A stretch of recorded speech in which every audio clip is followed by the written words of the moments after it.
آپ کو معلوم ہے کہ ایمانیات میں سب سے بنیادی ایمان، جڑ کا ایمان، وہ ہے ایمان باللہ، اللہ کو ماننا، اللہ کو پہچاننا۔ اس کے ضمن میں ایک بات جان لیجئے جو قطعی ہے، یقینی ہے، وجود باری تعالیٰ کے لیے کوئی منطقی دلیل موجود نہیں ہے، نہ کوئی سائنٹیفک دلیل موجود ہے۔ یہ دونوں کی نفی کر رہا ہوں۔ سائنٹیفک کیسے ہوگی؟ سائنس کا سارا دائرہ جو ہے محسوسات کا عالم ہے، عالم مادی، دی میٹیریل ورلڈ۔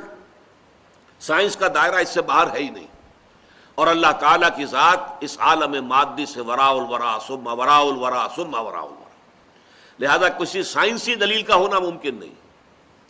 اسی طریقے سے منطق بھی در حقیقت مبنی ہے ہمارے مشاہدات کے اوپر۔ نطق، ہماری بات چیت، ہماری گفتگو، اسی کا نام منطق ہے، اور ہمارے سارے تصورات جو ہیں وہ ہمارے مشاہدات پر مبنی ہوتے ہیں۔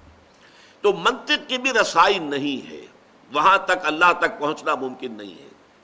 یہ میں پہلے بھی ایک موقع پر آپ سے عرض کر چکا ہوں، آج ذرا کیٹیگوریکلی اس کو بیان کر رہا ہوں کہ فلسفہ اگر وہ واقعتاً صحیح فلسفہ ہے، پیور فلسفی، جس میں عقل سے اور منطق سے بات ہو رہی ہو، اس کا لازمی نتیجہ کیا ہے؟ دو میں سے ایک جگہ انسان پہنچے گا، یا ایگنوسٹسزم، یہ کچھ معلوم نہیں، کوئی حقیقت معلوم نہیں ہم حقیقت جان ہی نہیں سکتے۔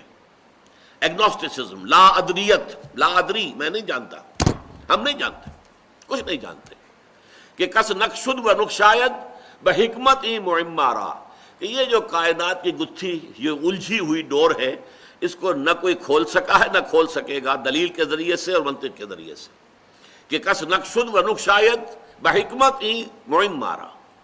تو یہ یا تو ہوگا ایگنوسٹسزم، لا ادریت، یا اسکیپٹسزم، ارتیابیت، شکوک و شبہات، بس یہاں تک کہ وہ شبہ اس میں بھی ہو جائے گا کہ ہم بھی ہیں یا نہیں، نہ ابتدا کی خبر ہے نہ انتہا معلوم، رہا یہ وہم کہ ہم ہیں، سو یہ بھی کیا معلوم، we can't say it surely کہ ہم ہیں، ہمارا وجود ہے۔ یہ بھی ہو سکتا ہے سراب ہو، دھوکہ ہو۔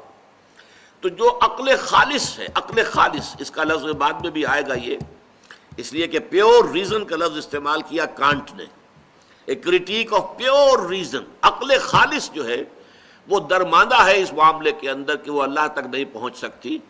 وہ جو اقبال نے کہا ہے کہ گزر جا عقل سے آگے کہ یہ نور چراغ راہ ہے، منزل نہیں ہے، یہ منزل تک نہیں پہنچا سکتی، کچھ پوائنٹ تو کرتی ہے کہ ادھر کچھ، ادھر ہے کچھ ہے ادھر، لیکن عقل منزل تک نہیں پہنچتی۔ یہ عقل جو ہے، عقل گو آستان سے دور نہیں، اس کی قسمت میں پر حضور نہیں، یہ وہاں تک پہنچتی نہیں ہے، پہنچ نہیں سکتی ہے۔ تو عقل خالص جو ہے، پیور فلسفی، میں نے عرض کیا، یا وہ لا ادریت کو جنم دیتی ہے، اور یا وہ ارتیابیت کو جنم دیتی ہے، یا اسکیپٹسزم یا ایگنوسٹسزم۔ اللہ تعالیٰ کے وجود کے لیے ارسطو کے زمانے سے، ارسطو جو ہے حضرت عیسیٰ سے بھی کئی سو برس پہلے کی شخصیت ہے، منطق دنیا میں جو مانی جا رہی ہے وہ ارسطو سے شروع ہوتی ہے، جو مغربی منطق ہے۔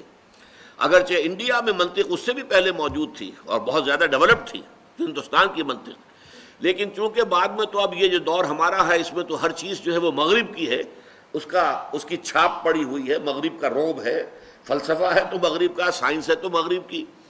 تو مغرب کا جو فلسفہ ہے اس میں منطق کا آغاز ہوا ہے ارسطو سے۔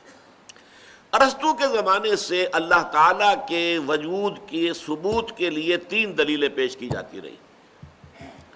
علامہ اقبال نے اس کا ذکر کیا ہے کہ کانٹ نے، ایمینوئل کانٹ جو ہے وہ جدید فلسفہ میں بہت اہم مقام کا حامل ہے، ایک لینڈ مارک ہے۔ اس نے ان 3 دلیلوں کو کاٹ کر رکھ دیا کہ ان میں سے کوئی دلیل بھی منطق کی ترازو میں پوری نہیں اترتی، بلکہ منطق کو کاٹتی ہے۔